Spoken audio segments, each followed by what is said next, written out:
1980களில் 90களில் பள்ளி கல்வி, கல்லூரி கல்வி முடிச்சுட்டு வெளியில வரவங்களுக்கு பெரிய அளவுக்கு வேலை வாய்ப்புகளோ, தொழில் வாய்ப்புகளோ இல்ல. அந்த மாதிரியான ஒரு காலகட்டங்கள்ல 90களில் டிப்ளமாவோ இல்ல டிகிரியோ முடிச்சுட்டு வெளியில வரவங்க வேலைக்கு பெரிய அளவுல ஸ்ட்ரகிள் பண்ணாங்க. அவங்களுக்கு சில ஆப்பர்ச்சுனிட்டீஸ் தான் இருந்தது. அதுவும் ஒரு மிடில் கிளாஸ் ஃபேமிலியில ஃபர்ஸ்ட் ஜெனரேஷன் கிராஜுவேட்டா இல்ல ஃபர்ஸ்ட் டைமா கல்லூரி படிக்கிறவங்க, பள்ளி படிக்கிறவங்களா இருந்தாங்கன்னா, அவங்களுக்கு பெரிய சேலஞ்சஸ் அதிகம். அந்த மாதிரியான ஒரு சேலஞ்சஸ ஃபேஸ் பண்ணி அதிலிருந்து ஒரு குழந்தை தொழிலாளியா தன்னுடைய வாழ்க்கைய ஆரம்பிச்சு, இன்னைக்கு ஒரு வாழ்க்கையில ஒரு நல்ல ஒரு நிலைமைக்கு வந்திருக்கிற என்னுடைய நண்பர் திரு கோனோமிக்ஸ் கோபி அவர்கள தான் நம்ம இன்னைக்கு சந்திக்க போறோம். வணக்கம் thank sir. You Gopi for coming. Welcome to brandpulli.com academy and studio for content marketing. கோபிய பத்தி சொல்லணும் அப்டின்னா, எனக்கு நெடுநாளைய நண்பர். கிட்டத்தட்ட 20 வருடம் அவருடைய நட்புல நான் இருக்கிறேன். அவர வந்து நான் ஒரு ஒரு ப்ராஜெக்ட்ல ஒரு ஈவென்ட்ல நான் ஒரு டிசைனரா நான் அவர மீட் பண்ணேன். இன்னைக்கு வந்து ஒரு சக்சஸ்ஃபுல் ஒரு பிசினஸ் மேனா, ஒரு நல்ல குடும்ப தலைவரா, ஒரு அற்புதமான மனிதரா இன்னைக்கு உயர்ந்து நிற்கிறாரு. Thank you Gopi. Thank you for coming. Brandpulli play master டாக்ல எங்களுடைய ஆடியன்ஸ் பெரும்பாலும் யங் ஆன்டர்பிரினர்ஸ் அண்ட் கிரியேட்டர்ஸா இருக்கிறாங்க. ஸோ அவங்களுக்கு ஒரு யூனிக்கான பெர்சனாலிட்டீஸ நான் அறிமுகப்படுத்திட்டு இருக்கேன். இன்றைக்கு இந்த ப்ரோகிராம்ல நீங்க வந்தது எனக்கு ரொம்ப சந்தோஷம். உங்கள பத்தி எனக்கு நல்லா தெரியும். அ ஆடியன்ஸ்க்காக நீங்க உங்கள பத்தி சொல்லுங்க. நீங்க இப்ப என்ன பண்ணிட்டுருக்கீங்க? எப்படி உங்களுடைய இந்த பாதைகள், அ எப்படி உங்களுடைய பள்ளி கல்வியிலருந்து கல்லூரி கல்வி, அந்த பயணத்த நீங்க வந்து எங்களுக்கு சொல்லுங்களேன். வணக்கம். அ இது மாரி ஒரு நல்ல ஆப்பர்ச்சுனிட்டி குடுத்ததுக்கு தேங்க் யூ. நான் ரொம்ப சின்ன வயசுலேருந்தே இருக்கும்போது ஆக்சுவலி நாங்க வந்து மைக்ரேட்டட் ஃபேமிலி தான் சொல்ல முடியும். அப்பாவுக்கு முன்னாடி ஜென்ரேஷன்ல வந்து எல்லாம் விவசாயம் ம். பார்த்துட்டு இருந்தாங்க. ம்.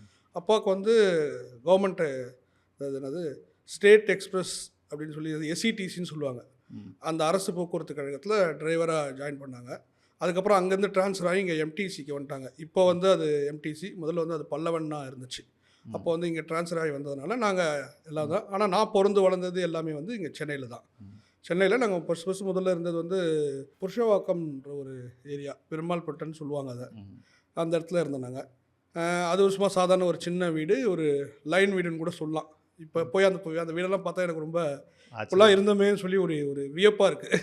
அந்த மாரி ஒரு இதில தான் இருந்து வளர்ந்தது. ஸோ நாங்க அங்கேருந்து இங்க வந்ததுனால ஃபர்ஸ்ட் ஜெனரேஷன் வேற. அப்பா மட்டும் தான் வீட்ல ஏர்னிங் பெர்சன். அம்மா வந்து ஏர்னிங் கிடையாது. ஸோ ஒரு இத வந்து வச்சு மேனேஜ் பண்றதுன்றது ரொம்ப கஷ்டமான காரணம் தான். அப்போ அந்த டைம்ல சேலரிலாம் கூட ரொம்ப ஆமா குறைவான ரொம்ப கம்மி. சேலரிகள். அவங்க இருக்கும்போது டெய்லி வந்து அந்த பேட்டான்னு ஒண்ணு சொல்லுவாங்க. ம். டிரைவர் கண்டக்டர்ஸ்க்கு குடுப்பாங்க. ம். அந்த ம். எந்த அந்த கலெக்ஷன பொறுத்து அதில ஒரு சின்ன கமிஷன் ம். குடுப்பாங்க. அதுக்காகவே வந்து எங்க அப்பா வந்து லீவ் போடாம வேலைக்கு போவாரு. ஸோ ம். அது லீவ் போட்டோம்னா பேட்டா வராதுன்னு சொல்லி அந்த மாரி இது. ஸோ அப்படியே இருந்ததுனால நானும் வந்து ஃப்ரீ ம். டைம்ல இருக்கிறத வந்து எங்கேயாவது வேலைக்கு போனா நல்லாயிருக்கும். ஏதோ ஒரு சின்ன ஏர்னிங் இருந்தா கூட நல்லாயிருக்கும்னு சொல்லி நான் என்னோட 6 ஸ்டாண்டர்ட், 7 ஸ்டாண்டர்ட் படிக்கும்போதே வந்து ம். பக்கத்துலேயே இருந்து ஒரு ஃபேக்ட்ரி ஒண்ணு இருந்துச்சு. அதாவது ம். வந்து என்னன்னா, இந்த பிளாஸ்டிக்லாம் சொல்லுவாங்க. LT electrical equipments. ம். அதுக்கு வர அந்த ம். காம்போனன்ட் இது மாரி. ம். 3 வே, 2 வே, பெண்ட் அந்த மாரிலாம் சொல்லுவாங்கல்ல. அந்த மாரி ப்ராடக்ட்ஸ் ம். தயார் பண்ற இடம் அது. ஸோ அங்க போனேன். அது என்னன்னு பார்த்தோம்னா, அதுலயும் ஒரு ஆச்சரியமான விஷயம் என்னன்னு பார்த்தோம்னா, ம். அங்க போனாலும் என்ன வேலை கிடைக்கும்னா, அங்கேயும் எனக்கு பிரிண்டிங் வேலை தான் கிடைச்சது. ம். அதுதான் ஒரு பெரிய விஷயம். ம். அப்போ பிரிண்டிங்னா என்னன்னே தெரியாது. ம். ஸ்க்ரீன் பிரிண்டிங் பண்ணுவாங்க அவங்க. அந்த ம். ப்ராடக்ட்ல வந்து அவங்களுடைய ம். பிராண்டிங் பண்ணுவாங்க. ம். அவனுடைய நேம் எல்லாம் வந்து பிரிண்ட் ம். பண்ணி அது. ம். எனக்கு ஒண்ணுமே தெரியாது. என்னடா வைக்கிறவன் போய் வைக்கிறவன் அது ஏதோ தடவுறாங்களே அப்படின்னு சொல்லி ம். டெக்னிக்கலா எதுவும் தெரியாது. ம். ஸோ அப்படி தான் அந்த வேலைய ஸ்டார்ட் பண்ணேன் நானு. வெரி ஃபர்ஸ்ட் டைம் அதில முடிச்சுட்டு இருந்ததுக்கப்புறம் 10த் லீவ்ல வந்து எலிஃபண்ட் கேட்ல ஒரு சிட் கம்பெனி. அதில கலெக்ஷனுக்கு போனேன். ம். இங்கேருந்து சைக்கிள் எடுத்துகிட்டு போனோம் ரொம்ப தொலைவு. சைக்கிள்லாம் ஓட்டி பழக்கம் கிடையாது. இருந்தாலும் சரி போலாம் அப்படின்னு சொல்லி அப்படி ஒரு இதுக்கு போகும்போது, அப்போ எங்கேயும் எங்க அப்பா என்ன பார்த்துட்டு, "நீ ம். எதுக்கு இவ்வளோ தொலைவு சைக்கிள்லாம் எடுத்துட்டு வர? ம். அதெல்லாம் ஒண்ணும் தேவையில்ல." அப்படி இப்படின்னு சொல்லி என்ன வந்து ம். இருக்க வச்சுட்டாங்க. அதுக்கப்புறமா பார்த்தோம்னா, அப்படியே ஸ்டடீஸ் கன்டின்யூ ஆச்சு. நான் வந்து படிச்சது வந்து ஃபுல்லாவே எல்லாம் தமிழ் மீடியம் 10த் ம். வரையும். அப்போ +1, +2ல வந்து இங்கிலீஷ் மீடியம் ஜாயின் பண்றேன். ம். எல்லாம் என்ன சொல்றாங்க, தமிழ் மீடியம் படிச்சுட்டு வந்தா ஒண்ணும் ஹோப்பே இல்ல, அது இல்ல, இது இல்லன்னு சொல்லி ம். எல்லாம் நம்ம மண்டைய கழுவுறாங்க. ம். நமக்கு வந்து சொந்தமா சொல்றத விட ஊரார் பேச்ச தானே நெறைய கேட்பாங்க. அந்த ம். மாரி ஒரு கதையாயி போச்சு அது. ம். சரி என்னடா பண்றதுன்னு சொல்லிட்டு நானும் ரொம்ப தைரியமா ம். இங்கிலீஷ் மீடியம் ஜாயின் பண்ணிட்டேன். ம். உள்ள போனா ஒண்ணுமே புரியல. ஒண்ணும் தெரியல. என்னடா பண்றது? சரி ரைட் ஓகே. போறது போட்டும் சொல்லிட்டு அப்படின்னேன். ஆனா நான் கொஞ்சம் டைட்டா படிப்பேன். அதாவது ம். மக்கப் சொல்லுவாங்க இல்லையா? அந்த ம். மாரி படிச்சு போய் வாந்தி எடுக்கிறது. ம். புரிஞ்சு ம். இதுனேன். அதனால பண்ணி +2 ஒரு வழியா பாஸ் ஆயிட்டேன். ம். ஆனதுக்கப்புறம் என்ன பண்றதுன்னு தெரியல. ம். அப்போ நான் 10த் ஸ்டாண்டர்ட் லீவ்ல வந்து என்ன பண்ணிட்டு இருந்தேன்னா, டைப்ரைட்டிங் இன்ஸ்டிடியூட் போயிட்டு இருந்தேன். ம். தட்டச்சுன்னு சொல்லுவாங்க இல்லையா? ம். அதுல லோவர், ஹையர், இங்கிலீஷ், தமிழ் எல்லாமே முடிச்சு ம். வச்சிருந்ததுனால, அது அத வந்து எனக்கு ரொம்ப கை குடுத்துச்சு. 10th முன்னாடியே முடிச்சிட்டீங்களா ஆமா அதெல்லாம்? 10த் லீவ்லயே அத ஓகே. முடிச்சுட்டேன். முடிச்சுட்டு அதுக்கப்புறம் போகும்போது தான் ஃப்ரெண்டு சொன்னான், சரி நீ தான் நல்லா டைப்பிங்லாம் பண்ணுறடா, கிராஃபிக் டிசைன் போ அப்படின்னு சொன்னான். என்ன அதுவும் என்னன்னு தெரியாது. சரி அது போவோமே சொல்லிட்டு அதை வந்து அந்த +2 லீவில் போனேன் நான். ஆக்சுவலி போகும்போது முதல்ல கம்ப்யூட்டரில் போய் உட்காந்தனால ரொம்ப ஜாலியாக இருந்துச்சு, நல்லா கற்றுக்கினேன். ஸோ அதை வச்சு அப்படியே வந்துட்டு +2 ஹாலிடே வந்துச்சு. வந்து ஸ்கூலில் சேரலாமா காலேஜ் சேரலாமா சொல்லிட்டு எல்லாம் அப்ளிகேஷன்லாம் போட்டு வெயிட் பண்ணிகிட்ருக்கேன். அம்பேத்கர் லா காலேஜில் சீட்டு கிடச்சிது. எங்கள் வீட்டில் அப்போ என்னென்னா நம்ம போன உடனே ஜட்ஜ் ஆயிரும் நினச்சிட்டாங்க போல இருக்கு, வக்கீல் தொழிலே வேணாம் அப்படின்னு சொல்லி என்னை அதை வந்து சேர விடாமல் பண்ணிட்டாங்க. அதுக்காக வருத்தப்படுறீங்களா? ஆமாம்மா, ரொம்ப வருத்தப்படுறேன். இருந்தீங்கன்னா அன்னைக்கு ஒரு வக்கீல் வந்து இன்னைக்கு ஒரு அரசியல்வாதியாக இருப்பேன் நான். மோஸ்ட் ஆஃப் பொலிட்டீஷியன்ஸ் வந்து அரசியல் இதில் தானே இருக்காங்க, வக்கீலாக தானே இருக்காங்க இப்போ. வக்கீல்கள்லாம் அரசியல்வாதிகள் இருக்காங்க. ஸோ அதனால் அப்படி ஒரு சின்ன ஒரு சேஞ்ச் ஆச்சு. அப்புறம் இது போய் முடித்தோடனே லோயலாவில் வந்து ஒரு ப்ரொஃபஸர், எனக்கு ப்ரொஃபஸர் ஜோசப்னு சொல்லிட்டு, அவர் தான் வந்து அவருக்கு வந்து என்னென்னா அப்போ வந்து ஒரு பெரிய பிஸ்னஸ் ஒன்று வந்து ரொம்ப ஃபாஸ்ட்டாக போகும். என்ன பிஸ்னஸ் கேட்டிங்கன்னா, அண்ணா யூனிவர்சிட்டியில் வந்து இந்த கொஸ்டின் பேப்பர்ஸ் வந்து ரிலீஸ் பண்ணுவாங்க. அதாவது எப்படின்னா அண்ணா யூனிவர்சிட்டி என்ட்ரன்ஸ் எக்ஸாம், இன்ஜினியரிங் என்ட்ரன்ஸ்க்கு அந்த மாடல் பேப்பர்ஸ் இது வந்து அவங்க வந்து ரிலீஸ் பண்ணுவாங்க. அது முன்னாள் ரிலீஸ் ஆகும், ஒரு நாள் தான் அவங்க விற்பாங்க, அங்கே ஸ்டாக் இருக்காது. ஆனால் அந்த மக்கள்லாம் அப்ளிகேஷன் வாங்க வரவங்களுக்குலாம் வந்து கண்டினியூவாக வருவாங்க. அது பெரிய பிஸ்னஸும் கூட. அதை வந்து என்ன பண்ணால் ஒரே நைட்டில் ப்ரிப்பேர் பண்ணி புக்ஸாக ப்ரிண்ட் பண்ணி நெக்ஸ்ட் டே அங்கே போய் விற்போம். அந்த வேலை அவர் பண்ணிகிட்டு இருந்தார். ஸோ அப்போ நான் டைப்பிங் வந்து ரொம்ப ஃபாஸ்ட்டாக பண்ணுவேன் நான். ஒன்று. ரெண்டாவது வந்து MS வேர்டு வந்து பூந்து விளையாடனே சொல்லலாம். அப்படின்னா மவுஸே இல்லாமல் ஆச்சரியப்பட்டிருங்க நீங்கள். MS வேர்டில் வந்து book work, designing work, pagination ஒர்க்கெலாம் அமேசிங்காக பண்ணுவாங்க. ஆமாம், மவுஸ் இல்லாமல் வேலை செய்யும். MS வேர்டில் மவுஸை தொடவே மாட்டேன், ஃபுல்லாக கீபோர்டு தான். எந்த ஒரு புக்கு இருந்தாலும் ஒரு 15-20 மினிட்ஸில் ஃபார்மேட் பண்ணி எடுத்து தூக்கி போட்டுருவேன். ஸோ அதை அவர் பார்த்துட்டு நீ வா அந்த கொஸ்டின் பேப்பர் பண்ணுன்னு சொல்லி கூப்பிட்டு போய் ஃபஸ்ட்டு இந்த அப்படி பார்த்தா எல்லாமே தொழிலே வந்து பார்த்திங்கன்னா எல்லாமே ஆக்சிடென்ட்லாக ஆன மாதிரி தான் இருந்துச்சு. பட் அதுதான் இன்றைக்கி ஒரு என்ன சொல்கிறது. ஸோ எப்போ நீங்கள் இந்த மாதிரி ஃப்ரீலான்ஸ் ஒர்க் பண்ணிட்டு இருந்து எப்போ நீங்கள் ஒரு பிராண்டை கோனோமிக்ஸ்ன்ற பிராண்டை கிரியேட் பண்ணி அது எப்போ நீங்கள் ஸ்டார்ட் பண்ணீங்க? அதுவும் ஒரு எக்ஸ்பீரியன்ஸ் தான். எப்படின்னு பார்த்தோம்னா, நான் கவர்மெண்ட்டில் கொஞ்சம் ஒர்க்லாம் பண்ணி எடுப்பேன். அப்போ வந்து அந்த காம்படிட் கொட்டேஷன் சொல்லி சொல்லுவாங்க. என்னென்னா ஒரே இதில் வந்து 3 பேர்கிட்ட கொட்டேஷன் வாங்கணும், 4 பேர்கிட்ட கொட்டேஷன் வாங்கணும்னு. இப்போ நாங்கள் என்ன பண்ணுவோம், நான் ஒரு கொட்டேஷன் கொடுப்பேன், என் ஃப்ரெண்ட்ஸ் நேமில் 2 பேர் நேமில் அவங்க வந்து கொட்டேஷன் கொடுப்பாங்க.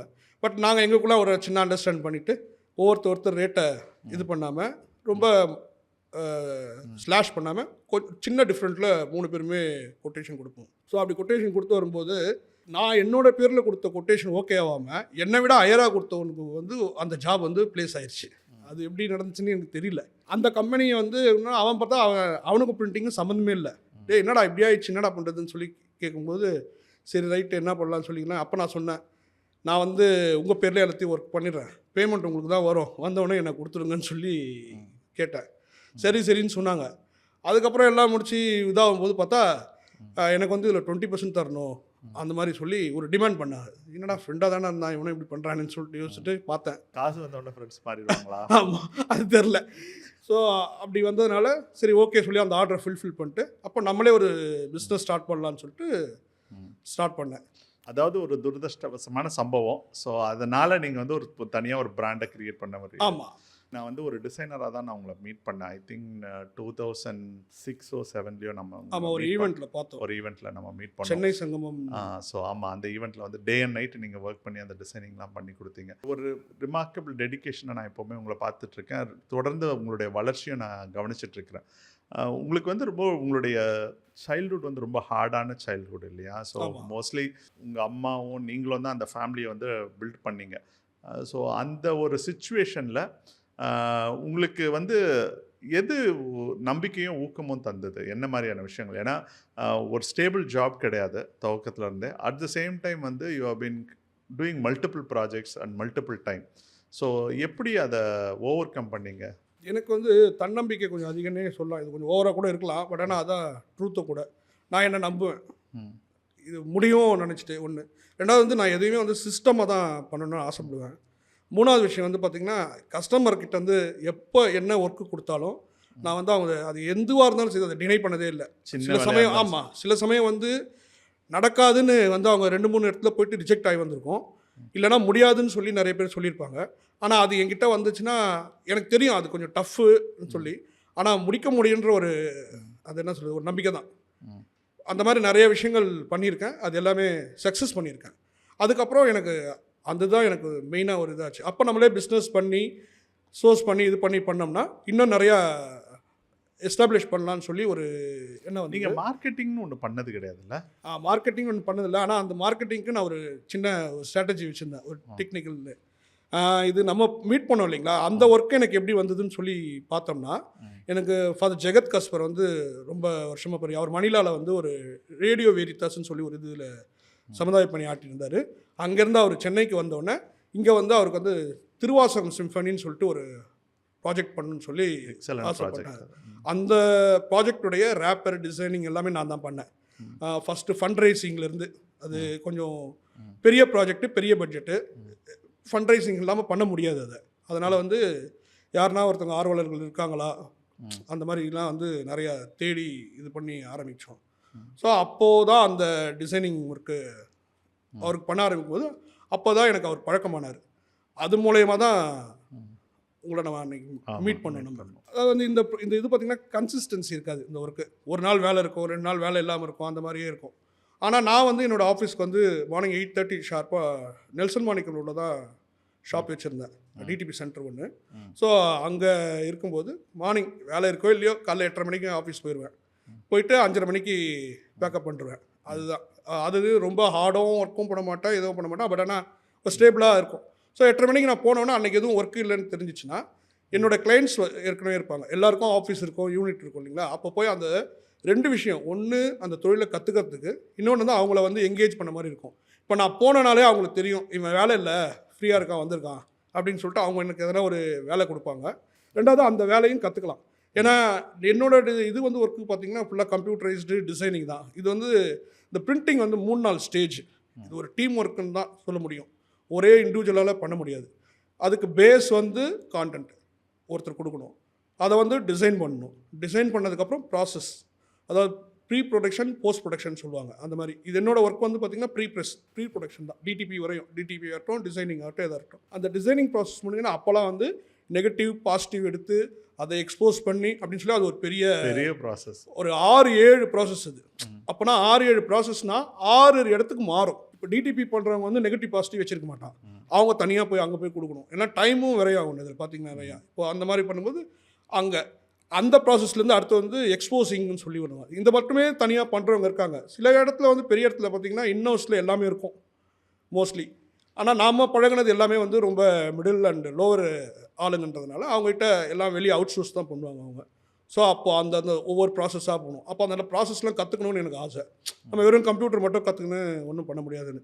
அதனால் நெகட்டிவ் பாசிட்டிவ் கடைக்கு போய் அங்கே போய் உட்காந்து பேசிகிட்டு இருப்பேன், அவங்கள எங்கேஜ் பண்ணுவேன். அங்கே வர 4-5 கஸ்டமர்ஸ் வரும்போது எனக்கு அங்கேருந்து பிஸ்னஸ் கிடைக்கும். டிடிபி வச்சுருக்கீங்களா, கொடுங்க, எனக்கும் பண்ணி தரணும்னு சொல்லி அப்படியே டெவலப் ஆகும் ஒன்று. இது மார்க்கெட்டிங்காக அதை நான் பண்ணேன். எடுத்து வந்து கஸ்டமரை போய் எங்கேஜ் பண்ணுவேன். நான் என்னென்ன எப்படி இருக்குது, என்ன இருக்குது, அது போயிட்டு இருக்கும்போது அவங்களுக்கு என்ன ஹெல்ப் பண்ணுறேன்னு சொல்லுவேன். ஆனால் அவங்களும் அப்போது சரி வேலை இல்லாமல் இருக்கா அப்படின்னு சொல்லிட்டு அது ஒரு வேலை கொடுத்துருவாங்க. ஸோ அதுதான் என்னோடய மார்க்கெட்டிங் இதாகவே வச்சுருந்தேன். அது நல்லாவும் சக்ஸஸாகவும். ஆக்சுவலாக இது ரொம்ப எக்ஸலண்ட் பாயிண்ட். இது வந்து டெக்னிக்கலாக சொல்ல போனோன்னா கஸ்டமர் ஃபேஸ் டைம், B2B பிஸ்னஸில் வந்து கஸ்டமர் ஃபேஸ் டைம் வந்து ரொம்ப இம்பார்ட்டன்ட். எங்கள் டேலி ஈக்கோ சிஸ்டமில் மிஸ்டர் பரத் கோயங்க எங்களுக்கு அதை தான் டீச் பண்ணுவார். You always go and meet your customer in face to face, without even application, without even product. அந்த ஃபேஸ் டு ஃபேஸ் டைமை நீங்கள் கண்டினியூஸாக மெயின்டைன் பண்ணாலே உங்களுக்கு இன்ஃப்ளோ வரும் அப்படின்னு சொல்லுவார்.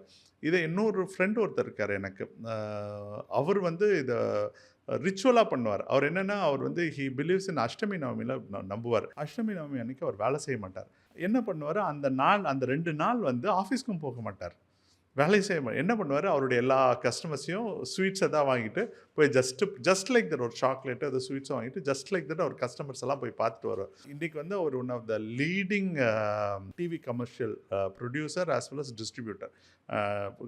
டிஸ்னி இந்த மாதிரி பெரிய பெரிய சேனல்ஸ்லேருந்து விஜய் டிவி, சன் டிவி எல்லாத்துக்கும் வந்து பெரிய அளவில் வந்து ரிலீஸ் பண்ணுவாங்க இல்லையா. ஸோ அந்த ரிலீஸ் ஏஜென்சிக்கு அட்வர்டைஸ்மெண்ட் ஏஜென்சி அவருடைய சீக்ரெட்டே அது ஒன்று தான். மாதத்தில் 2 நாள் 3 நாள் ஃபுல்லாக டெடிகேட் பண்ணிடுவார். ஸோ நீங்கள் வந்து அதே மாதிரியான ஒரு அதுலேயும் அதுதான். இப்போ நம்ம கஸ்டமரை போய் பார்க்குறோன்னு சொல்கிற பார்த்தீங்களா, அதில் வந்து 2 அட்வான்டேஜ். ஒன்று நமக்கு பிஸ்னஸ் கிடைக்கும், இன்னொன்று வந்து நம்ம என்ன தான் பர்ஃபெக்டாக பண்ணாலும் அதில் சில எரர்ஸ் இருக்கும். ஃபார் எக்ஸாம்பிள் சொல்கிறேனே, ஃபாண்ட்ஸ் வந்து இருக்குது பார்த்தீங்களா, அதெல்லாம் வந்து எக்ஸ்போஸ் ஆகிறதுக்கு வந்து அந்த டைமிங் இருக்கும். ஒவ்வொரு ஃபாண்ட்டுக்கும் ஒவ்வொரு டைமிங் கொடுக்கணும். அப்போ நான் அங்கே போயிருக்கும்போது அந்த கீழே ஒர்க் பண்ணுறவங்க எல்லாருக்கிட்டையும் நான் சகஜமாக பழகுவேன். ஓனர்கிட்ட மட்டுமே இருக்க மாட்டேன், எல்லார்ட்டையும் நல்லா பேசுவேன். அப்போது அவங்ககிட்ட கேட்பேன், ஏன்னா இந்த ஃபாண்ட் நல்லா ஓப்பன் ஆயிருக்கா, எப்படி வந்திருக்கு அப்படிலாம் சொல்லி கேட்பேன். கேட்கும்போது அவங்க சொல்லுவாங்க, இது ஈவனாகவே இல்லை, டைமிங்கில் ப்ராப்ளம் இருக்குது, சொரியாக வந்திருக்கு. எட்ஜஸ்லாம் பார்த்தீங்கன்னா அது வந்து எல்லாருக்கும் ரொம்ப கிளியராக தெரியாது. டெக்னிக்கல் பர்சனாக அதை உள்ள விஷுவலைஸ் பண்ணி பார்க்கும்போது எங்களுக்கு தான் அது தெரியும். அது வந்து ஆமாமா. என்ன நம்ம ப்ராப்ளம். பண்ற வொர்க்ல எரர் வந்து கஸ்டமருக்கு தெரியுதோ இல்லையோ, நமக்கு ஃபர்ஸ்ட் தெரியும். ஸோ அப்போ வந்து அது வந்து அதெல்லாம் ரெக்டிஃபை பண்ண அடுத்த வாட்டில் அந்த ஃபாண்ட்டை யூஸ் பண்ணவே மாட்டேன். காமனாகவும் ஈஸியாக ஓப்பன் ஆகிற மாதிரி அந்த மாதிரி இதை என்ன நான் ஃபைன் டியூன் பண்ணிப்பேன். ஃபீட்பேக் ஒன்று கிடைக்கும். அது ஒரு அது அது அது பெரிய பெரிய அட்வான்டேஜ். அட்வான்டேஜ். வெளிப்படையா தெரியப்படுத்துறத காட்டிலும் அவங்க சொல்லாத ஃபீட்பேக் அது நமக்கு கிடைக்கிறது ஒரு நல்ல இன்ஸ்பிரேஷன். அதாவது இந்த இதுக்கு வர்றது வந்து அங்கே கீழே உள்ள ஒர்க் பண்ணுறவங்க எப்போ நம்ம கடைக்கு வர மாட்டாங்க. ஓனர்ஸ் தான் வருவாங்க. ஆமா. ஓனர்ஸ், ஏஜென்ட்ஸ் அவங்களும் ஏஜென்ட்டாக தான் இருப்பாங்க. அவங்க நம்ம போட்டு கொடுக்க அழகாக இருக்குது, சரி ரைட்டு ஓகேன்னு விட்றாங்க. ஆனால் உள்ளே இருக்க அந்த டெக்னிக்கல் ப்ராப்ளம் அந்த ஆளை வந்து ஓனர்கிட்ட சொல்ல மாட்டார். ஆனால் இந்த ஃபாண்ட்டை யூஸ் பண்ணாதீங்க அப்படின்னு. ஆனால் என்கிட்ட சொல்லுவாங்க அவங்க. ஸோ அப்போ வந்து அதை நான் அந்த ஃபாண்ட்டை அவாய்ட் பண்ணிடுவேன். இவங்க கேட்க மாட்டாங்க. நிறைய ப்ராஜெக்ட்ஸ் நானும் அதை ஃபீல் பண்ணியிருக்கேன். அதாவது ஓனர்ஸோ லீடர்ஸ்க்கோ தெரியாத விஷயங்கள் வந்து அவங்களுக்கு கீழே இருக்கிறவங்களுக்கு தெரியும். அவங்க ஓனர்ஸை விட பெட்டர் ஃபீட்பேக் வச்சுருப்பாங்க. அதை வந்து அவங்க ஓனர்கிட்ட ஷேர் பண்ண மாட்டாங்க. ஆனால் நம்மக்கிட்ட போகும்போது சொல்லுவாங்க. ஸோ அது வந்து நமக்கு ஒரு வேல்யூ ஆடட் நல்ல இதாக இருக்கும். அது நல்ல இன்சைட். ஸோ நீங்கள் மல்டி டாஸ்கிங் பண்ணுறத பற்றி சொல்லுங்கள். என்ன மல்டி டாஸ்கிங் சீக்ரெட் என்ன? எப்படி இவ்வளோ ப்ராஜெக்ட்ஸ் அட் அ டைம் நீங்கள் மேனேஜ் பண்ணுறீங்க? நான் இப்போ பார்த்துருக்கேன், ஒரு டைமில் நீங்கள் வந்து கன்ஸ்ட்ரக்ஷன் கன்சல்டிங் பண்ணிக்கிட்டு, இன்டீரியர் கன்சல்டிங் பண்ணி, இன்னொரு பக்கம் பிரிண்டிங் ஒர்க் பண்ணிக்கிட்டு, அதே சமயத்தில் உங்களுடைய ஃபேமிலிலையும் நிறைய பிஸியாக ஈவெண்ட்ஸ் போயிட்டுருக்கோம். எல்லாத்தையுமே நான் மேனேஜ் பண்ணி நான் பார்த்துருக்கேன். அது ஹவ் யூ மேனேஜ் தட்? நான் எப்போவுமே எங்கேஜாக இருக்கணும்னு ஆசைப்படுவேன்னு சொல்லல சார். அதுதான் என்னோடய ஃபஸ்ட்லேருந்தே அதை நான் வந்து என்னை ட்ரெயின் பண்ணிட்டேன். இப்போயும் பார்த்தீங்கன்னா நிறைய பேர் இந்த லன்ச் இதெல்லாம் வந்து டைமுக்கு இருக்காது. ஆனால் நான் என்ன தான் நடந்தாலும் சரி 8 மணிக்கு டிஃபனை முடிச்சிடுவேன், 1 மணிக்கு சாப்பிட்டு முடிச்சிடுவேன், நைட்டு 8-8:30 மணிக்கு டின்னர் முடிச்சிடுவேன். அது வந்து 90% என்றைக்கோ ஒரு நாள் சூழ்நிலையால் தான் ஸ்கிப் ஆகாமே ஒழிய நானாக ஸ்கிப் பண்ண மாட்டேன். ஸோ அந்த சிஸ்டம் வச்சுருக்கிறதுனால எனக்கு இந்த மாதிரி மல்டி டாஸ்கிங் ஒர்க்ஸை ரொம்ப ஈஸியாக பண்ண முடியும். ஒன்று. ரெண்டாவது, நான் எப்போவுமே வந்து ஒரே இதை நம்ப மாட்டேன். அதாவது ஒரே ஒரு ரூட்டை மட்டுமோ இல்லை ஒரு ஆளை மட்டுமோ அப்படி இது பண்ண மாட்டேன். நம்ப மாட்டேன்ற சென்ஸ் ட்ரஸ்ட்டு கிடையாது. அந்த வேலை நடக்குமா நடக்காதான்னு ஒரு சின்ன டவுட் இருக்கும். ஏன்னா அவங்க யாரும் கஸ்டமர்கிட்ட ஆன்சர் பண்ண போகிறதில்ல, நம்ம தான் எதாக இருந்தாலும் ஃபேஸ் பண்ண போகிறோம். ஸோ அந்த ஒரு பயம் இருந்துகிட்டே இருக்கும். அந்த பயம் இருக்கிறதுனால இதை வந்து 2-3 சப்ளையர்ஸ் மாதிரி வச்சுப்பேன். இப்போ ஒரு பிரிண்டர் இருக்காங்கன்னா ஒரே பிரிண்டர் வச்சுப்பேன், 2-3 பிரிண்டர்ஸ் வச்சுப்பேன் இதுக்கு. அதனால ஸோ அதில் அந்த மல்டிபிள் இதில் போகிறதுனால இதை வந்து என்னால் ஹேண்டில் பண்ண முடிஞ்சுது. ஏன்னா இப்போ பிரிண்டிங் வந்து ஒருத்தர் தான் பண்ணுவார், நான் வந்து ஒரு கம்யூனிகேஷன் தான். நான் கம்யூனிகேஷனில் கொஞ்சம் எப்போவுமே ரொம்ப கிளியராக இருக்கணும்னு ஆசைப்படுவேன். இதை மாதிரி நிறைய பேர் சொல்லுவேன். அது எனக்கு டிஸ்அட்வான்டேஜ் நிறைய வாட்டி ஆகும். நம்மளே நம்ம சொந்த வயசில் இது பண்ணுங்கன்னு சொல்கிற மாதிரி சொல்லுவாங்களா, அது மாதிரி அது ஆகும். பட் ஆனால் இருந்தாலும் சொந்த காசில் சொல்லி வச்சுக்கிறது அது மாதிரி தான் இருந்தாலும் வந்து அதை வந்து நான் ரொம்ப ஸ்ட்ராங்காக பிலீவ் பண்ணுவேன். ஏன்னா சொல்லிடுவேன், இப்போது வந்து இதெல்லாம் வந்து எலக்ட்ரானிக் இது சார். இப்போ வந்து எதுவுமே இடனே கிடையாது. நமக்கு மட்டும்தான் தெரியும் ஒரு விஷயத்த நினைச்சேன்னா அதை விட முட்டாள்தனமான விஷயம் வேற எதுவுமே இல்லை. ரொம்ப ஈஸி. நம்மளோட கஸ்டமருக்கு நிறைய தெரியும், அவங்களுக்கு ரொம்ப நல்லா தெரியும் இது. அதனால தான் நான் ப்ரைஸிங் கூட, சார் இதுதான் ஆக்சுவல், இது என்னோட சர்வீஸ் சார்ஜ், நீங்கள் என்ன பண்ணணும்னு இப்போ சொல்லுங்கன்னு சொல்லி நான் அவங்ககிட்டே கொடுத்துட்டேன்னா அவன் அந்த பார்கெயின் பண்ணுறதை கூட என்கிட்ட யோசிப்பான். ஒரு கஸ்டமர்கிட்ட சொல்கிறோம் இல்லைங்களா, அந்த கஸ்டமர் வந்து 2-3 பேர்ட்ட கண்டிப்பாக என்கொயரி பண்ணாமல் எந்த கஸ்டமருமே வரமாட்டாங்க. அது என்ன தான் க்ளோஸாக இருந்தாலும் சரி, நம்மகிட்ட கேட்டுட்டு பின்னாடி போய் அப்படி இப்படின்னு ஏதோ சர்ச் பண்ணும்போது அப்போ நம்மளோடது வந்து ஒரு பிஸ்னஸ்மேன் பார்கெயின் பண்ணுறது, நெகோஷியேட் பண்ணுறது நேச்சுரலான ஒரு விஷயம். அதான் அது வந்து என்னோட ரேட் எப்போவுமே பார்த்தீங்கன்னா 90-95% மேட்ச் ஆயிரும். அந்த 5% மேட்ச் ஆகிறது எப்போனா சில குவாலிட்டியை காம்ப்ரமைஸ் பண்ணுவாங்க சில பேர். அப்போ தான் அந்த 5% என்னை வந்து அவன் கிராஸ் பண்ண முடியும். ஆனால் நான் குவாலிட்டியை காம்ப்ரமைஸ் பண்ண மாட்டேன். எனக்கு லாபம் கம்மியாக வந்தாலும் சரி அந்த வேலையை வந்து, ஏன்னா எனக்கு என்னென்னா இந்த மாதிரி ஃபீல்டில் வந்து பிரச்சனை பார்த்தீங்கன்னா இந்த ஒரு ஜாப் தான் இன்னொரு ஜாப் எடுத்து கொடுக்கும். இப்போ நான் இன்றைக்கி உங்களுக்கு நல்லா வேலை பண்ணி உங்களோட விசிட்டிங் கார்டு நல்லா கொடுத்தேன்னா இந்த விசிட்டிங் கார்டு பார்த்துட்டு உங்கள் ஃப்ரெண்டு கேட்பார், கார்டு நல்லா இருக்கப்பா எங்கேப்பா போட்டேன்னு. அப்போ நீங்கள் என்ன தைரியமாக ரெஃபர் பண்ணுவீங்க, நம்ம கரெக்டாக இவன் பண்ணி கொடுத்தா இங்கேயும் பண்ணி கொடுப்பான்னு. ஸோ அது ஒரு மார்க்கெட்டிங்காகவும் இருக்கும், ப்ளஸ் இது ஒரு அட்வான்டேஜாகவும் இருக்கும் அதுக்கு. ஸோ அந்த மாதிரி அதனால தான் அந்த மல்டி டாஸ்க் இருக்கும்போது நான் ஒவ்வொரு வேலையும் வந்து தனித்தனியாக டிவைட் பண்ணிடுவேன். இப்போ டிடிபினா ஒரு திட்டம் கொடுத்துருவேன், இதில் நான் ஃபோன்லேயே எல்லாத்தையும் கனெக்ட் பண்ணுவேன். ஜாப் ரெடி ஆகிடுச்சா, இது ரெடி ஆகிடுச்சா, டிசைன் அப்படி. ஸோ அதனால் அது வந்து என்ன ரொம்ப ஈஸியாக ஹேண்டில் பண்ண முடிஞ்சிச்சு. அண்ட் இன்னொரு விஷயம் நான் உங்ககிட்ட பார்த்துருக்கேன், அக்கௌண்ட்ஸில் பயங்கர கில்லி மாதிரி ஸ்ட்ராங் நீங்கள்ல. அப்படிலாம் இல்லை சார். நம்பர்ஸ் வந்து இது ஏன்னா நான் படித்தது +2 அக்கௌண்ட்ஸ் குரூப் தான் படித்தேன். ஆனால் அது படித்த அக்கௌண்ட்ஸ் வேறு எதுக்குமே யூஸ் ஆகலன்னு வச்சுங்களேன். இதில் இப்போ தான் நல்லா தான் கணக்கு போடுறேன். அதுதான் சொல்கிறேன், அப்போ வேறு எதுக்குமே பிஸ்னஸாக யூஸ் ஆனால் இது அப்போ எனக்கு ஒரு ஃப்ரெண்டு ஒருத்தர் சொன்னான், நீ என்ன தான் பிஸ்னஸ் பண்ணி என்ன தான் ஸ்ட்ராங்காக இருந்தாலும் எக்ஸல் தெரியலன்னா நீ வேஸ்ட்டுன்னு சொல்லிட்டான். என்னடா இப்படி சொல்கிறேன்டா? ஆமாண்டா, எக்ஸல் தெரியலன்னா பிஸ்னஸ் மேனே கிடையாது, நல்ல பிஸ்னஸ் மேனே கிடையாது. எக்ஸலில் பொறுத்தவரை எனக்கு எக்ஸல்னால் வந்து எக்ஸலில் நிறையா இது இருக்குது, ஃபார்முலாஸ் இருக்குது, நிறையா அதில் சோர்ஸஸ் நிறையா இருக்குது. ஆனால் நமக்கு என்ன வேணும்? 2 2 4 கூட்டினா கரெக்டாக வரணும். ஒரு வாட்டி 2 வந்து 4 ஆட்டினா ஆட்டோமேட்டிக்காக கீழே 6 மாறணும். இது வந்து ஒரு அதனால் வந்து அதுக்கப்புறம் நான் கொஞ்சம் கொஞ்சமாக எக்ஸலை ட்ரெயின் பண்ண ஆரம்பித்தேன். பண்ணும்போது நிறையா விஷயங்கள் கற்றுக்கினேன். அப்போது நடுவில் வந்து ஜெனிசிஸ் டேலியில் வந்து பிரான்ச் மேனேஜராக இருந்தேன். அப்போ அந்த எக்ஸலில் வந்து எவ்வளோ விஷயம், ராஜபிரியா மேடம், மணிகண்டன் இவங்களாம் வந்து எக்ஸலை வந்து அப்படியே கரைச்சி குடிச்சு என்னென்னமோ பண்ணுவாங்க. நம்ம என்னடா தட்டினா ஏதோ வருது, என்ன இவங்க பண்ணுறாங்க அப்படின்னு. அதில் குறிப்பாக உங்கள் டிசைனர் இருந்தார்ல சரவணன் வந்து எக்ஸலில் கொஞ்சம் நல்லா ஸ்ட்ராங். முரளி அதை விட ரொம்ப முரளி சாரி மறந்து முரளியும் பார்த்தா என்னடா இவங்க என்னென்னமோ பண்ணி அனுப்புறாங்கன்னு சொல்லிட்டு அதுக்கப்புறம் நான் கொஞ்சம் அதை டீப்பாகவே ஸ்டடி பண்ண ஆரம்பித்தேன். ஸோ அப்போ வந்து எனக்கு அது என்னோட பிஸ்னஸ்க்கும் ரொம்ப நல்லா ரொம்ப ஸ்ட்ராங் தெரியும். அப்படியா? ஆமாம், அதில் வந்து எங்கள் டீம் எல்லாம் எக்ஸல். இன்னைக்கு வந்து அமேசிங்காக ஏஐ டூல்ஸ் எல்லாம் கண்ணான்னு இருக்கு. அது இப்போ எக்ஸலோட கோபைலட்ன்ற ஒரு ஏஐ இருக்குல்ல, மைக்ரோசாஃப்ட் கோபைலட், ஃபினாமினலாக நமக்கு ஒர்க் பண்ணும். Not only calculation, analytics, data visualisation, அதெல்லாம் ரொம்ப அட்வான்ஸ் லெவலில் இப்போது நான் ஜெனிசிஸ்லேயும் அதை நாங்கள் பண்ணிகிட்ருக்கோம் இப்போ ரைட். ஸோ நான் அது பார்த்துருக்கேன். அக்கௌண்ட்ஸில் வந்து உங்களுடைய ஸ்ட்ரென்த்து, அதாவது இந்த கணக்கு பார்க்குறதும் கூட clarification in communication and relationship maintain பண்ணுறது அக்கௌண்ட்ஸ், இது 3 நான் உங்களுடைய சக்ஸஸாக நான் உங்ககிட்ட இருந்து லேர்ன் பண்ணியிருக்கேன். நான் அதுக்கப்புறம் என்னோடய பிஸ்னஸ் ரொம்ப நல்லா டெவலப் பண்ண முடிஞ்சுன்னு சொல்ல வரேன். அந்த கால்குலேஷன்ஸ் கணக்கில் வந்து நம்ம பர்ஃபெக்ட். ஏன்னா இதில் வந்து ஒரு பெரிய இதுவும் இருக்குது. அந்த ப்ரொஃபஸர் ஜோசப் சொன்னால் அவர் வந்து என்ன பண்ணுவார், பிரிண்டிங் ஆர்டர்ஸ் கொடுப்பார். அவர் எப்போவுமே என்ன பண்ணுவார்னா பல்காக வந்து பேப்பர்ஸை இறக்கிடுவார். அதாவது வந்து அவருக்கு ஒரு ஜாபுக்கு தேவை 10 ரீம் 20 ரீம் வச்சுக்கோங்களேன், அவர் 100 ரீம் இறக்கிடுவார். ஆனால் திடீர்னு எனக்கு கணக்கு கேட்பார். ஃபஸ்ட்லாம் வந்து கன்ஃபியூஸ் ஆயிடுவேன் நான், எதுக்கு அதை நம்ம மிஸ்யூஸ் பண்ண போகிறதில்ல. பட் ஆனால் அப்போது எனக்கு மைண்டில் வந்துச்சு, எதாக இருந்தாலும் அக்கௌண்டபிலிட்டி இல்லைன்னா நம்ம வந்து பின்னாடி கஷ்டப்பட வேண்டியிருக்குன்ற ஒரு இதை வந்து நிலையை வந்து எனக்கு உணர்த்துச்சு. அதனால் அதுக்கப்புறம் வந்து எல்லாத்தையும் வந்து நோட் பண்ண ஆரம்பித்தேன். எனக்கு மெயினே வந்து இதுதான். எதாக இருந்தாலும் பார்த்தா அப்படியே எல்லாத்தையும் எழுதி வச்சுருவேன். நீங்கள் ஒரு ஏதாவது கணக்கை வந்து ஒரு 5 வருஷம் 6 வருஷம் கழிச்சு கேட்டால் கூட நான் எடுத்து கொடுப்பேன். எல்லா ரெக்கார்ட்ஸ் டீடைல்ஸ் அந்த ப்ராக்டிஸை இது பண்ண ஆரம்பித்தேன் நான். இப்போ உங்களுக்கு வந்து லைஃப்பில் வந்து பிரேக் கொடுத்த தருணங்கள்னா எது? சரி, நீங்கள் வந்து இளையராஜா சாரோட ஒர்க் பண்ணியிருக்கிறீங்க, அதுக்கப்புறம் பெரிய ஸ்டேட் லெவல் ஈவெண்ட்ஸ் பண்ணியிருக்கிறீங்க. ஸோ லைஃப்பில் நம்ம கோவிடு மாதிரி நிறைய விஷயங்கள் இருக்குல்ல. ஸோ ஒரு இம்பார்ட்டண்ட்டாக ஒரு 3 பிரேக் சொல்லணும்னா எதெல்லாம் சொல்வீங்க நீங்கள்? அதான் இந்த டிடிபி டிசைனிங் ஒர்க்லேருந்து அப்போ வந்து பார்த்திங்கன்னா நிறையா ஸ்டேஜஸ் வந்து கட் பண்ண ஆரம்பிச்சிச்சு. ஆகும்போது பிரிண்டிங் வந்து அதாவது அழிவை நோக்கி போனதாக நான் நினச்சேன். ஆனால் அது அழிவை நோக்கி போல பரிணாம வளர்ச்சி அடைஞ்சு வேறு இதில் வந்து அது ட்ராவல் ஆக ஆரம்பிச்சிச்சு. அதை புரிஞ்சிக்கிறதுக்கு எனக்கு லேட் ஆச்சு. அப்போ வந்து என்னென்ன அர்த்தம்னா நான் வந்து என்னை அப்கிரேட் பண்ணியிருக்கணும், இல்லை என்னோட இதை வந்து மாற்றிருக்கணும். நான் அப்படி பண்ணாமல் இதனால் அது பிரிண்டிங் கொஞ்ச நாள் இருக்காது போல இருக்குது அப்படின்ற ஒரு மைண்ட் செட்டுக்கு வந்துட்டேன். எதுக்காக அப்படி சொல்கிறேன்னு பார்த்தோன்னு வச்சுங்களேன், அன்றைக்கி ஒரு விசிட்டிங் கார்டு போகிறதுக்கு வந்து 6 ரூபாய் 7 ரூபா ஆகும். இப்போது ஒரு 10 வருஷம் 20 வருஷம் முன்னாடி. ஆனால் இன்றைக்கி விசிட்டிங் கார்டு போகிறது 1 ரூபா தான் ஆகுது. ஆனால் அதே மெட்டீரியலு, அதே பெட்டர் குவாலிட்டி, இது எல்லாமே அப்போ ஸ்பீடு முக்கியமாக தான் ஸ்பீடு. ஏன்னா அப்போல்லாம் நான் சொன்னேன் பார்த்தீங்களா 5-6 ப்ராசஸ், அந்த ப்ராசஸில் எல்லாத்துலேயுமே 1 hour 2 hour போட்டோம்னா கூட அசால்ட்டாக 1 நாள் 2 நாள் ஆயிரும் இல்லைங்களா. ஆனால் இப்போ அப்படி இல்லை. டிசைன் முடிச்சு இப்படி தட்டி இப்படி திரும்பி பார்த்தா கையில் எடுத்து பிரிண்ட் அவுட் எடுத்து கையில் கொடுத்துறாங்க. ஸோ அந்த வளர்ச்சியை வந்து நான் ஒரு ஸ்டேஜில் வந்து மிஸ் பண்ணிட்டேன்னா என்னோட புரிதல்னால அதை வந்து நான் தப்பாக கால்குலேட் பண்ணி வளர்ந்த வேகத்துக்கு நம்ம புரிஞ்சிக்கல. நான் வந்து அவுடேட்டட் நிறைய பேர் மிஸ் பண்ணுற மாதிரி.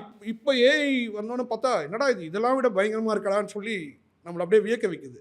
ஸோ அப்படி ஒரு இதாச்சு. ஏன்னா இன்னும் நீங்கள் அந்த 90s கிட்ஸ்ன்னு சொன்னீங்கன்னா எனக்கு வந்து மறக்க முடியாத ஒரு விஷயம் என்னன்னு பார்த்தீங்கன்னா இந்த மெமரிக்கு யூஸ் பண்ணுற ஃபைல் ட்ரான்ஸ்ஃபருக்கு யூஸ் பண்ணுற விஷயங்கள். நான் தான் வந்து அந்த 1.22 டிஸ்க்லேருந்து இன்றைக்கி இருக்கிற மெமரி கார்டு வரையும் யூஸ் பண்ணியிருக்கேன்.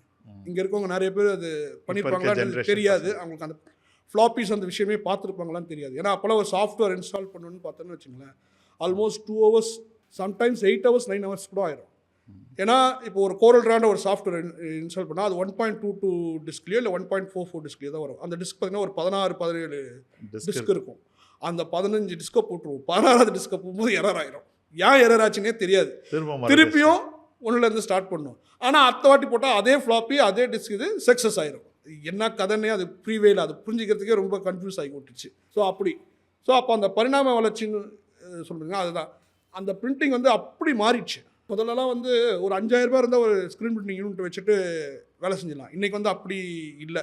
அந்த மாதிரி சேஞ்சஸ் தான் ஆச்சே தவிர, ரெவல்யூஷனரின்னு சொல்லுவாங்களா, அந்த தான் ஆச்சே தவிர பிரிண்டிங் தொழில் அழியல, மாறிடுச்சு. அந்த மாறினதை வந்து என்னால் வந்து கரெக்டாக கணிக்க தெரியல. கணிச்சிருந்தேன்னா இந்த மாதிரி மல்டிபிள் இதில் இல்லை. ஆனால் அதுவும் இப்போ ஒரு நல்ல ஒரு விஷயந்தான். பல விஷயங்களை கற்றுக்கிறதா நான் எப்போவுமே வந்து என்னன்னா லாஸை பற்றி ரொம்ப பெருசாக கவலைப்பட மாட்டேன். நான் லேர்னிங்கை தான் ரொம்ப விரும்புவேன். ஸோ இது போகும்போது இதை நம்ம கற்றுக்குறோம், ரைட்டு, பார்ப்போம், என்றைக்கு இல்லைனாலும் என்றைக்காவது ஒரு நாள் அதை அச்சீவ் பண்ணிடுவோன்ற ஒரு நம்பிக்கை. ஸோ அதனால தான் இந்த எல்லாமே ஃபஸ்ட்டு பிரிண்டிங்லேருந்து அப்புறம் கிராஃபிக் டிசைனிங் மாறி, கிராஃபிக் டிசைனிங் அப்போலாம் வந்து இந்த டிசைனர்னாவே ஒரு பெருசாக சொல்லுவாங்க. என்னடா இது டிசைன்னா பெரிய இது போல இருக்குது அப்படி. ஏன்னா எங்களுக்கு தெரியாது தட்டச்சு இது. அவங்க வந்து பார்த்திங்கன்னா டைப்பிங் கூட பண்ண மாட்டாங்க. ஏன்னா டைப் ரைட்டிங்கே தெரியாது அவங்களுக்கு. நம்ம டைப்பெல்லாம் பண்ணி கொடுத்தா நோவாமல் நோம்பு கும்பிட சொல்லுவாங்களா, அந்த கதையை பண்ணி எல்லாம் பண்ணி பார்த்தா ஒரே ஒரு பேக்ரவுண்ட் எடுத்து வச்சுட்டு போட்டுருவோம். அதுவும் பார்த்திங்கன்னா ஃபோட்டோஷாப்பு வந்தப்போ அந்த ஃபில்டர்ஸ்ன்னு சொல்லி நிறைய ஆப்ஷன்ஸு அதெல்லாம் யூஸ் பண்ணும்போது ரொம்ப நமக்கு தெரியாத விஷயன்றதுனால அது வந்து நமக்கு வந்து ரொம்ப டஃப்பாகவோ ரொம்ப ஒரு வியப்பாகவும் பிரமிப்பாகவும் இருந்துச்சு. அது உள்ளே போய் பார்த்தோன்னா அது ஒன்றுமே இல்லைன்ற மாதிரி நான் ஃபீல் பண்ணுறேன். ஏன்னா நான் எப்போவுமே லேர்னிங் பண்ணுவேன். அதனால் வந்து என்ன பண்ணுவேன், நிறைய அந்த அட்வர்டைஸ்மெண்ட்ஸ்லாம் வரும்போது நான் எல்லாத்தையும் ப்ராக்டிஸ் பண்ணுவேன். பேப்பரில் வர விளம்பரங்களை வச்சுட்டு ஜாப் இருக்காது, ஆனால் அதை கற்றுப்பேன். கிராஃபிக் டிசைன் கற்றுக்கிறதுக்காக வந்து என்ன நிறைய மெனக்கெடுவேன். எப்படி மெனக்கெடுவேன்னா, டிடிபியிலேயே இருந்ததுனால அது அடுத்த லெவலுக்கு போகணுன்னு ஆசைப்பட்டேன் நான். அதனால் வந்து magazines, corporate brochures and then books இதெல்லாம் வந்து எடுத்து நானே ப்ராக்டிஸ் பண்ணேன். அதுவும் குறிப்பாக வந்து ஹிந்துவில் வர அட்வர்டைஸ்மெண்ட்ஸ் அது வந்து பார்த்திங்கன்னா ரொம்ப இன்டர்நேஷ்னல் குவாலிட்டியாக இருக்கும். அதனால் வந்து அதை வந்து ரொம்ப இது பண்ணுவேன். அப்புறம் வந்து அந்த கார்ட்டூன்ஸ் அதை ப்ராக்டிஸ் பண்ணுவேன். அவுட்லைன் ட்ராயிங்ஸ் வரைகிறதுக்காக, அந்த கர்வ் அந்த கட்டிங் பண்ணுறதுக்காக. ஸோ அப்படியே கொஞ்சம் கொஞ்சமாக டெவலப் பண்ண ஆரம்பித்தேன். அதில் வந்து பண்ணும்போது தான் என்ன இது எதுக்காக தேவைப்பட்டுச்சுன்றதை சொல்லிடுறேன் நான். எதுனா இந்த டிடிபிலேயே இருந்ததுனால வந்து ஒன்று வந்து இந்த ஃபீல்டு வந்து டவுன் ஆகுதுன்னு நானாக ஃபீல் பண்ணி பண்ண ஒன்று. ரெண்டாவது வந்து கஸ்டமர்ஸ் வந்து எனக்கு வந்து ஜோ மல்லூரின்னு ஆக்டர் ஒருத்தர் பழக்கமானார். இப்போ ஒரு ஆக்டர் முன்னாடி அப்போ வந்து அவர் வந்து ஸ்டார்டிங் ஸ்டேஜ் கவிஞர். அப்பயும் அவர் நடிச்சிருந்தார். பட் ஆனால் அதில் எதுவுமே வெளியே வரல, சொல்கிற அளவுக்கோ இதுக்கோ வரல. அது ஒரு 4-5 வருஷம் கழிச்சு தான் இதாச்சு. இப்போ கும்கின்னு ஒரு படம் பண்ணார். இப்போ ரொம்ப பாப்புலர் ஆகிட்டார் அவர். ஸோ அப்போது நாங்கள் என்னென்னா அவருக்கு வந்து அவருடைய எல்லா புக்கும் வந்து நான் தான் அவருக்கு டைப்போகிராஃபி டிசைன் எல்லாமே பண்ணுவேன். எல்லாம் பண்ணி முடிச்சதுக்கப்புறம் ரேப்பருக்கு மட்டும் அவர் வெளியே டிசைன் பண்ண போவார். அப்போ எனக்குள்ளேயே ஒரு கேள்வி வரும், என்னடா எல்லா வேலையும் நம்ம பண்ணுறோம், ரேப்பர் மட்டும் ஒரே வெளியே அப்படி என்ன அதில் இருக்குது அப்படின்னு சொல்லிடுவோம். இல்லை அது வந்து ஏஜென்சியில் பண்ணால் நல்லாயிருக்கும் அப்படின்ற மாதிரி ஒரு பாயிண்ட்டை சொல்லிவிட்டு போவார். அப்போ யோசித்தேன், நான் மெனக்கட்டு அடித்து 100 பேஜ் 150 பேஜ் அடித்து முடிச்சுட்டு நான் பில் பண்ணேன்னா 5000 ரூபா வராது. ஆனால் ஒரே ஒரு ரேப்பரை பண்ணிவிட்டு அந்த ரேப்பருக்கு 2500 3000 போடுவோம். அப்போ நம்ம இந்த இடத்த மிஸ் பண்ணுறோன்னு சொல்லி எனக்கு ஒரு ஃபீல் ஆச்சு. ஸோ அதுக்கப்புறம் நான் அதை வந்து சைலண்ட்டாக டெவலப் பண்ணுறதுக்காக இந்த ஆடு இதெல்லாம் வந்து நல்லா ப்ராக்டிஸ் பண்ணி தருவான்ட்டு அவருடைய ரேப்பர் பண்ண ஆரம்பித்தேன். ஃபஸ்ட் ரேப்பர் வந்து அவருக்கு ஒன்று அவர் அதில் ரொம்ப இம்ப்ரெஸ் ஆகிட்டார். இந்த அளவுக்கு இருக்கான்னு சொல்லிட்டு. அப்போ தான் அந்த அரும்புன்ற மேகசின்ஸ் இருக்கும் சிகாலேருந்து அவங்க வந்து சார்ல்ஸ்னு ஒரு ஃபாதர் வந்து இன்ட்ரோ ஆனார். அவர் பார்த்துட்டு இது ரொம்ப நல்லா இருக்குது குப்பி, வா அப்படி பண்ணலாம் அப்படி இப்படின்னு சொல்லி கூப்பிட்டாங்க. ஸோ இப்படியே வந்து தான் என்னோடய இதை வந்து ரிலேஷன்ஷிப்பை பில்டப் பண்ணி எக்ஸ்பேண்ட் பண்ணேன். அப்போ தான் ஜெகத் கஸ்பர் ஃபாதர் அந்த இந்த ஒரு இன்சிடென்ட் பார்த்தா எல்லாமே அப்படியே கனெக்ட் ஆவாங்க. அது எனக்கே தெரியாமல் நடந்த நிகழ்வு இந்த கனெக்ஷன்ன்றது. அப்போது அவர் வந்து வின்சென்ட் சின்னதுரை ஃபாதருக்கு வந்து ரொம்ப ரைட் ஹேண்ட் மாதிரி அவருடைய எல்லா இதுக்கும் வந்து டிசைனிங் இது எல்லாமே பார்த்தா அவருக்கு பண்ணி தருவார். அது வந்து அந்த ஆர்சியில் வந்து பார்த்திங்கன்னா அந்த தவக்காலத்தில் வந்து சவுண்ட் அண்ட் லைட் ப்ரோக்ராம் வந்து ரொம்ப ஃபெமிலியர், அது ஃபேமஸ். அப்போது வந்து நாங்கள் அதை சின்ன லெவலில் நாங்களே சும்மா அப்படி வந்து பண்ண ஆரம்பித்தோம். அப்போ அது நல்ல பயங்கர ஹிட் ஆனதுனால இதாச்சு. ஸோ அப்போது எல்லாத்தையும் ஒன்றோட ஒன்றா கனெக்ட் பண்ண வேண்டிய ஒரு சூழல் வந்துச்சு. அப்போ தான் எனக்கு ஃபாதர்ஸ்லாம் அறிமுகமாகறாங்க. அப்போது ஃபாதர் வின்சென்ட் சின்னதுரை, ஜெகத் கஸ்பர் இவங்களாம் வந்து ரொம்ப க்ளோஸ் ஃப்ரெண்ட்ஸு. அப்போ வந்து ஜோ மல்லூரி வந்து பார்த்திங்கன்னா இளையராஜாக்கிட்ட ஒர்க் பண்ணிட்டு இருந்தார். ஒர்க் பண்ணிட்டு இருந்தாருன்னா அசோசியேட்டாக இருந்தார். காலையில் இளையராஜா சார் எழுந்திரிச்சார்னா ஃபஸ்ட்டு ஃபோன் இவருக்கு தான் பண்ணுவார். அப்படி ஒரு கனெக்ஷன். அப்படி ஒரு 6 மணிக்கு கால் வந்ததுன்னா அது இளையராஜா சாரோட காலாக தான் இருக்கும்னு சொல்லி நாங்கள் சொல்லியே ஃபோன் எடுப்போம். அப்படி ஒரு காலகட்டம். அப்போ பண்ணும்போது அவர் நம்ம இந்த ஒர்க்கு இதெல்லாம் பார்த்துட்டு எனக்கும் நிறைய புக்கு போடணும்னு ஆசை இருக்குது, அதை பண்ணணும்னு சொல்லி சொன்னார். அவருக்கு வந்து அதை வந்து எப்படி பெரிய இசைமேதை, ஆனால் அவருக்கு புக்கு போகிறதுக்கு தெரியாது. அதை எப்படி பப்ளிஷ் பண்ணுறது எப்படி பண்ணுறதுன்ற அவருக்கு ஒரு ஐடியா இல்லாமல் வச்சுருந்தார். அப்போ நாங்கள் கனெக்ஷன் ஆகும்போது எங்கள்கிட்ட ஸ்கிரிப்ட் கொடுப்பார். அவர் கொடுத்த ஸ்கிரிப்டில் நான் இன்னும் வச்சுருக்கேன். அவர் கைப்பட கைப்பட எழுதுனது. எழுதின ஸ்கிரிப்ட்லாம். எனக்கு சார்ல்ஸ்னு சொல்லி இளையராஜா புத்தகம் எழுதியிருக்கான்றது ஒரு செய்தி எனக்கு இப்போ. அப்படிங்களா? ஆ. இல்லையே, நிறைய புக் பண்ணியிருக்கேன். ரொம்ப அதில் வந்து ஒரு popular-ஆ 6, 7 புக்கு நான் பண்ணியிருக்கேன். ஓ, 6, 7 புக். ஆமாம், முதல் புக் வந்து துளிக்கடல்னு சொல்லி ஒரு புக்கு, சின்ன சின்ன கவிதை துளிக்குகள் அப்படியே. ஓ, கவிதை ஆமாம், எழுதியிருக்காரு. வெறும் கவிதைகளாக இருக்கும். அது இப்போ பதிப்புல இருக்கா? கிடைக்குதா அந்த அது புத்தகம்? தெரியல. துளிக்கடல்ன்ற அதான் அந்த ஃபர்ஸ்ட் புக்கு. அதை வந்து ஒரு ம். கிறிஸ்டின் ஆர்கனைசேஷன் வந்து அதை வந்து இது பண்ணி டெவலப் பண்ணி ஒரு பெரிய ப்ரோக்ராம் மியூசிக் அகாடமியில் வச்சு அதை ரிலீஸ் பண்ணாங்க.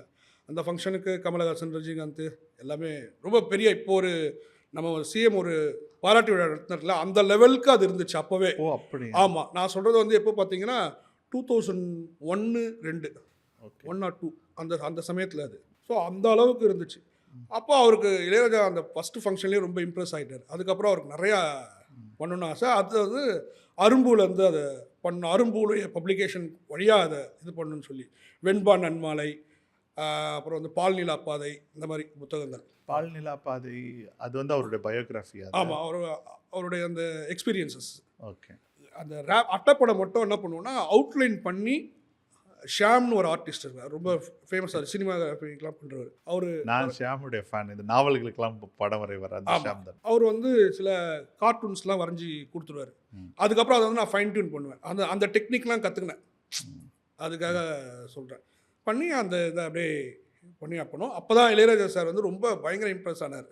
அந்த புக்குலாம் பண்ணி முடிச்சதுக்கப்புறம் தான் திருவாசகம் சிம்ஃபனி வந்து ஃபாதர் ஜெகத் வந்து எடுத்தார். எடுக்கும்போது ஏற்கனவே எங்களுக்கு இளையராஜா சார் கூட அறிமுகம் இருக்கிறதுனால நாங்களே அந்த ப்ராஜெக்டில் ஒர்க் பண்ணால் ரொம்ப நல்லா இருக்கும்னு நினச்சி எங்களையும் கூப்பிட்டாரு. நானும் நல்லா பண்ணேன் அந்த இதெல்லாம். அந்த அட்டப்படத்துக்கு வர ஒரே ஒரு படம் மட்டும் ஷாம் மாதிரி ஒரு புது பையன் ஆர்டிஸ்ட்டு, பாபா படம் வந்துச்சு இல்லைங்களா? பாபா படத்தில் வந்து ரஜினிகாந்த் தலப்பா கட்டிருப்பார்ல, அது வந்து ஒரு ஒரு காஸ்டியூமர் டிசைன் பண்ணது. அந்த காஸ்டியூமர் தான் இந்த ரேப்பருடைய அவுட்லைன் பண்ணி கொடுத்தாரு. அவர் சும்மா அவுட்லைன் தான் பண்ணி கொடுத்தாரு.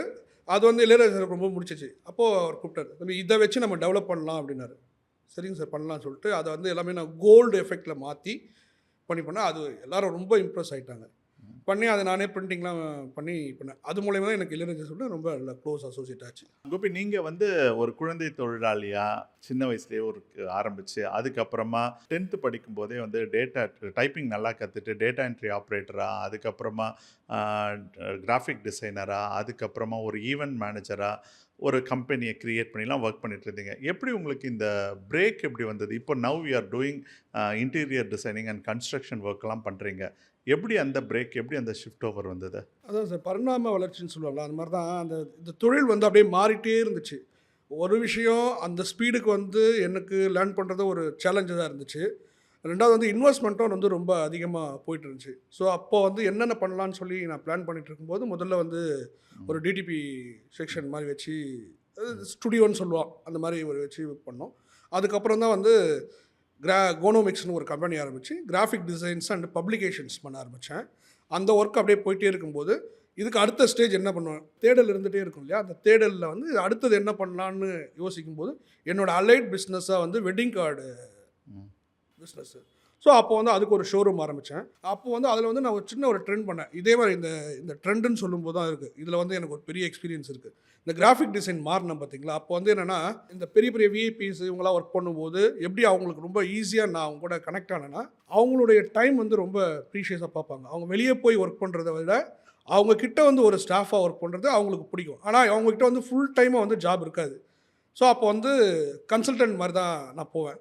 இந்த மாதிரி எனக்கு ஒரு டிசைன் பண்ணணும் அப்படின்னு சொன்னோன்னா, நான் என்னோடய லேப்டாப்பை ஃபஸ்ட்டு சேஞ்ச் பண்ணேன். நான் பிசியிலேருந்து லேப்டாப்லேயே டிசைன் பண்ண ஆரம்பித்தேன். அது வந்து எனக்கு ரொம்ப மிகப்பெரிய ஒரு மாற்றத்தை கொடுத்துச்சு, வெற்றியாகவும் அமைஞ்சுது அந்த இது. அப்போ தான் ரொம்ப ஃபாஸ்ட்டாக க்ரோ ஆக முடிஞ்சிச்சு. அப்போது அந்த இடத்துல அவங்களோட கஸ்டமர் பிளேஸ்லேயே போய் நான் டிசைன் பண்ணி கொடுத்துட்டு வந்துடுவேன். ஸோ அது வந்து அவங்களுக்கு வந்து ரொம்ப ஹாப்பியாகவும் இருந்துச்சு, ரிசல்ட் ரொம்ப இதாக இருந்தனால அது போச்சு. ஸோ அப்போ இதுக்கு அடுத்தது என்னாச்சு, என்ன பண்ணலாம்னு சொல்லி தேடிட்டு இருக்கும்போது இந்த வெட்டிங் கார்டு ஷோரூம் பிஸ்னஸ் நல்ல பிஸ்னஸ் அப்படின்னு சொல்லி வெட்டிங் கார்டு ஷோரூம் வச்சேன்.